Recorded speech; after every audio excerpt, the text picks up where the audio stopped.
নদীর ওপারে আলো। গ্রামের নাম ছিল চন্দ্রপুর।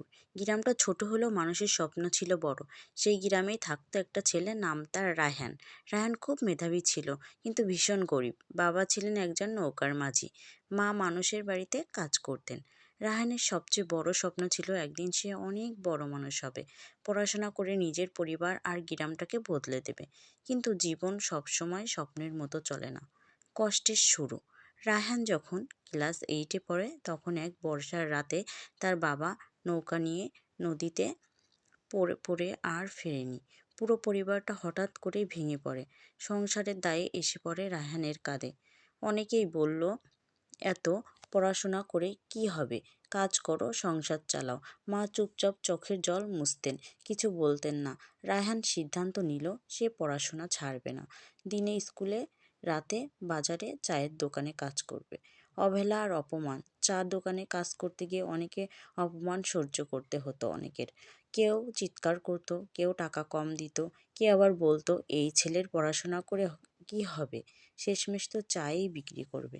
রায়হান কিছু বলতো না, মনে মনে শুধু বলতো একদিন আমি প্রমাণ করব। বদলে যাওয়ার মুহূর্ত চলে আসলো। একদিন স্কুলের শিক্ষক শফিক স্যার রায়হানকে ডেকে বলল, তুমি চাইলে থামতে পারো, কিন্তু থামলে স্বপ্ন থেমে যাবে।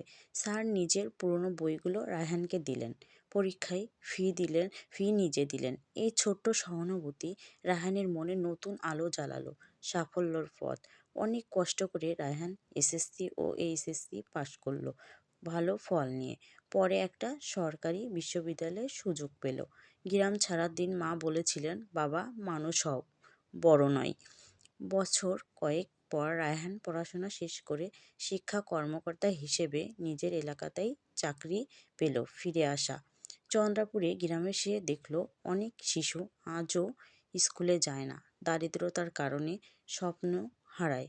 রায়হান উদ্যোগ নিল, নিজের বেতনের একটা অংশ দিয়ে শুরু করলো নদীর ওপারের আলো নামের একটি ছোট্ট স্কুল। সেখানে গরিব শিশুরা বিনা খরচে পড়াশোনা করতে পারে। যে চা দোকানে একদিন সে অপমানিত হয়েছিল, সেই দোকানের মালিক একদিন এসে বলল, ভাই আমরা ভুল করেছিলাম। রায়হান হাসল, কোনো অভিযোগ করল না। গল্পের শিক্ষা, পরিস্থিতি তোমাকে থামাতে পারে, কিন্তু মনোবল পারবে না থামাতে। শিক্ষা শুধু চাকরির জন্য নয়, মানুষ হওয়ার জন্য শিক্ষা গ্রহণ করা উচিত। আর যারা তোমাকে ছোট ভাবে, কাল তারাই তোমার আলোতে পথ খুঁজবে। আপনি চাইলে নিজেই নিজেকে পরিবর্তন করতে পারেন। শুধু আপনার মনোবল আর সঠিক সিদ্ধান্ত আপনাকে বদলে দিতে পারে। এজন্য কারো কথায় কান না দিয়ে নিজের গন্তব্য নিজে পৌঁছানোর চেষ্টা করেন।